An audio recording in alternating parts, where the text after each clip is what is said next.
Terima kasih, saya baru pertama kali datang tempat ini. Mungkin Bapak Ibu heran, ini ada Bapak tua, gendut lagi, nggak pantas di depan gitu, gendut.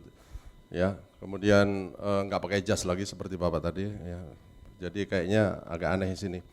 Nama saya Dr. Hartoyo, saya bekerja dulu di Rumah Sakit Jantung Harapan Kita, bagian operasi jantung.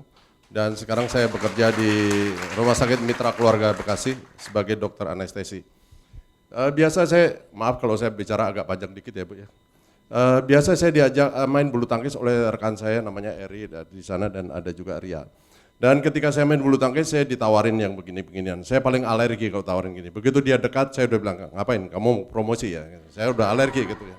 Akhirnya karena begitu gigih mereka itu ini, saya ingat pada suatu cerita bahwa ada seorang nenek-nenek yang hidup berdampingan dengan orang ateis. Tiap hari dia bersyukur, terima kasih Tuhan atas berkat-Mu. Sampai ateis itu tiap hari bersyukur terus, tiap hari terima kasih Tuhan atas berkat-Mu. Si ateis ini bilang, alah berkat itu bukan dari Tuhan. Dia jengkel sekali. Suatu hari nenek ini dia berkata, Tuhan saya nggak punya sayuran. Dan kedengaran oleh orang ateis beli sayuran taruh di depan pagar. Besoknya sayuran itu diambil, dia bersyukur lagi, terima kasih Tuhan atas berkat-Mu kau kirim sayuran. Ateis langsung teriak, itu gua yang beli, bukan Tuhan yang beli katanya. Lalu nenek itu langsung doa lagi, terima kasih Tuhan kau telah mengirim setan untuk beli sayuran dan dia yang membayar buat saya, kata gitu. Itu begitu gigihnya Eri itu sebegitu tuh, dia ngomong terus, dia datangin terus saya ini di Bekasi gitu. Sampai akhirnya saya bosan, ngapain sih kamu gini? Dok, soalnya kalau saya masuk ini dok, saya berangkat ke Thailand katanya. Ya sudah, saya beli supaya kamu berangkat ke Thailand.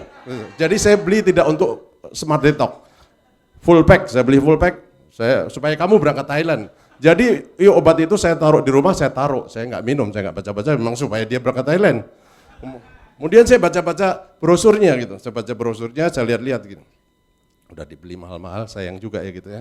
Dan ternyata ini dari segi medis ya, memang smartnya itu memang smart ya. Saya bilang sama Erik, untuk berkata detok, hati-hati loh berkata detok, seperti Pak ini katakan tadi. Detok yang didetok apa? Racun. Kemudian saya tanya lagi, racunnya apa?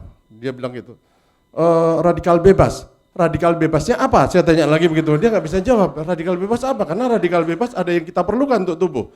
Salah satunya adalah nitric oxide, NO itu radikal bebas, justru itu yang kita perlukan. Jadi hati-hati kalau ngomong radikal bebas nanti yang didetok apa, mesti jelaskan lagi oleh Pak siapa tadi. Radikal bebas itu apa yang didetok itu apa gitu kan. Nah, tapi saya lihat ini memang bagus juga produknya.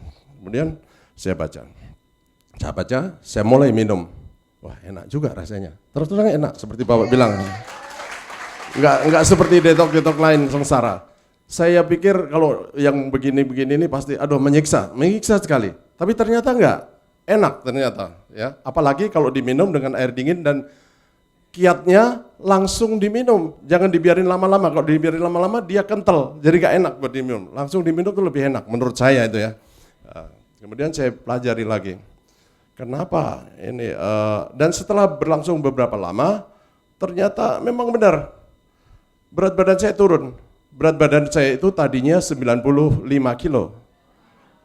Welek tenan. Ini baju dibelikan oleh teman saya di Singapura. Belum pernah saya pakai, karena waktu pertama kali dibelikan, sesek, begini melendung. Jadi saya nggak pernah bisa pakai, tapi setelah 20 hari dengan Smart Detox ini, saya turun 5 kilo. Padahal ya, saya tidak mau tersiksa. Padahal saya itu tidak disiplin, terus terang saya akui. Jadi kalau istri saya goreng empal, ya saya comot. Dikit, tapi dikit ya. Saya terbatas dikit, tapi jangan ditiru nih. Ini yang ditiru tadi yang kata Bapak tadi aja. Kemudian kalau ada apa sedikit saya nyomot juga, tapi dikit gitu ya. Dan smartnya yang saya kira adalah polanya. Pola 232 itu. Karena biasanya diet-diet yang lain itu polanya tetap. Kenapa? Karena sekarang ini kita ada suatu yang belakangan ini ya dikatakan bahwa gini, bahwa metabolisme tubuh itu mempunyai autoregulasi. Kalau asupannya berkurang, maka metabolismenya akan menurun dengan sendirinya. Sehingga dia menyeimbangkan antara asupan dan kebutuhan. Nah, sementara dengan diet ini, pertama pre-detox, kemudian di 3 hari detox. Turun, metabolismenya pun turun. Sehingga selisih antar asupan dengan ini tubuh berusaha memperkecil. Begitu ditambah lagi 2 hari yang dengan makan, metabolismenya naik lagi. Begitu metabolisme naik, pengeluarannya banyak, dihajar lagi dengan yang 3 hari. Jadi itu justru sebenarnya kiatnya yang saya bilang, ini cerdiknya di sini. Karena tidak stabil kita, tapi ketika metabolisme naik, pengeluaran energi banyak, kemudian dikasih lagi 3 hari dengan diet yang rendah. Ya. Kemudian saya pikir, apakah ini akan bikin kekurangan protein? Ternyata enggak. Karena dengan Max Pro tadi, saya baca di situ per sajinya ada 22 gram protein kalau nggak salah ya. Total kalau 3 kali di dalam program yang 3 hari yang tidak makan, itu kita sudah mendapatkan protein kira-kira 66 gram. Kebutuhan kita at least 1,5 gram per hari. Dalam keadaan orang gagal ginjal pun sekarang protein harus dipenuhi dengan 1,5 gram per hari. Zaman dulu orang kalau gagal ginjal dietnya rendah protein karena yang dikeluarkan oleh ginjal sedikit. Sekarang harus 1,5 gram, tapi harus dengan dialisis. Ya. Kemudian saya lihat di sini kandungan protein dengan whey protein bagus sekali. Kalau kita tidak disuplai dengan whey protein ini, pada waktu kebutuhan kalori itu berkurang, kita membutuhkan kalori, maka tubuh akan memecah protein. Protein yang dipecah terutama adalah protein dari otot, yaitu branched amino acid, valin, isoleucin, leucin. Kalau ini dipecah, maka otot menjadi hipotrofik, menjadi kecil. Tetapi dengan asupan ini, saya sudah mengukur menilai bahwa protein otot tidak akan dipecah. Justru pada waktu kalori dikurangi, yang dipecah adalah lemak. Jadi lipid yang dipecah. Karena proteinnya dipenuhin. Apakah ada gula di dalam kandungan ini? Ternyata ada, sedikit. Kenapa ada gula? Kita nggak boleh dalam 1 hari itu nggak ada gula. Karena apa? Karena ada 2 organ tubuh yang tidak bisa menggunakan kalori selain gula, yaitu sel darah merah, eritrosit 1, 2 adalah sel neuron, sel otak. Dia harus, metabolismenya harus menggunakan glukosa. Jadi di sini masih ada kandungannya glukosa. Cukup berarti ya. Kemudian saya coba ini, oke bagus. Nah satu lagi yang saya juga sangat terkesan di sini adalah proargi. Proargi adalah arginin. Dalam siklusnya arginin kemudian dipecah menjadi citrulline dan di situ memproduksi NO, nitric oxide. Nitric oxide ini sangat populer sekali sekarang di dunia critical care. Ya sedang banyak dibicarakan dan itu sangat populer. Efeknya banyak sekali. Dulu pertama kali 25 tahun yang lalu saya sudah menggunakan nitric oxide. Tapi nitric oxide-nya itu diberikan eksogen lewat mesin napas masuk ke paru-paru dan terutama digunakan, ini maklum waktunya boleh Bu?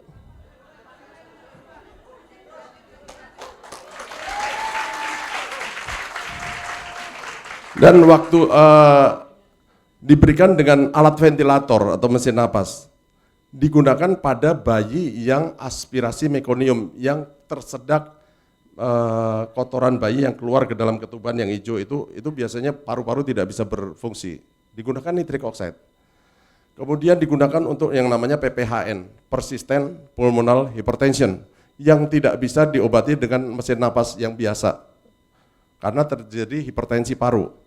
Obatnya adalah nitric oxide. Tetapi pengobatan dengan cara ini harus dimonitor dan dipantau kadar nitric oxide di dalam tubuh itu secara ketat. Dan seringkali kalau kelewatan, nitric oxide itu bisa membuat orang jadi yang disebut methemoglobinemia. HB-nya nggak bisa ngikat darah, nggak bisa ngisi oksigen karena terjadi methemoglobinemia. Nah, kalau yang endogen, tubuh itu mempunyai satu autoregulasi. Nitric oxide-nya nggak akan kelebihan, nggak ada kurang, karena ini akan diproduksi secara endogen melalui perubahan siklus arginin menjadi citrulline tadi. Dan efeknya bahwa ini akan membuat otot polos pembuluh darah itu menjadi rileks. Sehingga kalau yang ada plak, segala macam itu menjadi rileks, menjadi lebih longgar.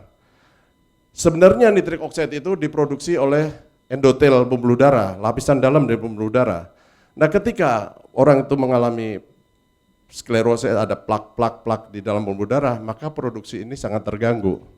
Jadi orang yang mungkin hipertensi, kolesterolnya tinggi, apa itu dengan diberi itu nitric oxide, saya kira banyak sekali gunanya. Selain itu juga banyak sekali, tadi udah dikemukakan oleh Bapak siapa tadi,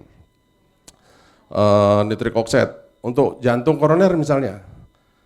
Kalau orang jantung koroner kalau lagi serangan jantung, angina pectoris, itu minum pil yang taruh di bawah lidah, nitrogliserin atau isosorbit dinitrat. Nitrogliserin itu tujuan akhirnya nanti adalah diubah menjadi nitric oxide, menjadi NO juga. Jadi kenapa enggak kita sebelum kena serangan jantung kita perbaiki dulu nitric oxide di dalam darah dulu. Orang yang misalnya gangguan disfungsi ereksi atau orang impoten, kalau penis itu sebenarnya ada dua macam ya. Kita ngomong penis ada dua macam. Yang pertama adalah tipe muskuler. Yang tipe muskuler itu penis itu besar, tapi kalau dia ereksi bertambah besarnya tidak terlalu banyak. Yang kedua adalah tipe vaskuler. Kalau mati kecil, tapi kalau lagi hidup dia besar. Tegang seperti tomat matang.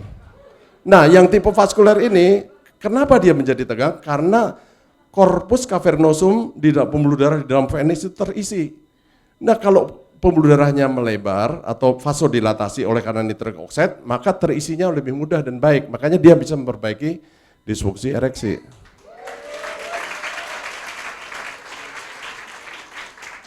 Untuk otak dan saraf, nitric oxide adalah suatu neurotransmitter. Dia adalah suatu pembawa sinyal pesan antara sel saraf yang satu dengan sel saraf yang lain. Sehingga memudahkan hantaran saraf itu menjadi lebih baik. Masih banyak lagi saya kira fungsi-fungsi nitric oxide dalam metabolisme tubuh kita. Yang penting dalam tubuh kita itu ada suatu pengaturan keseimbangan. Selalu balance gitu ya. Dan saya cuma pesankan saja kepada adik-adik yang sebagai seller atau sebagai ini, mungkin ini sedikit berguna dan hati-hati tadi dalam berbicara mengenai detox terutama, karena kalau yang dihadapi itu nanti masyarakat awam itu detox itu, tapi kalau nanti berhadapi dengan orang yang tahu detox itu apa, karena sebenarnya racun itu udah didetox oleh hati, kalau hatinya bagus ya. Kalau hatinya kurang bagus ya nggak bisa mendetok. Kalau hatinya bagus didetok oleh hati melalui peristiwa konjugasi, deaminasi. Kemudian setelah itu dikeluarkan melalui ginjal, kan selalu gitu. Ya akhir kata bahwa saya 20 hari berat badan turun 5 kilo dari 95 menjadi 89,8, ya jadi turun 5 kilo lebih dan proses dalam ininya tidak sengsara, enak ya, jadi tidak sengsara dan enak. Apalagi kalau saya disiplin pasti turun 10 kilo. Karena saya tidak disiplin jadi turunnya cuma 5 kilo. Gitu aja. Ya terima kasih untuk Bapak Ibu sekalian.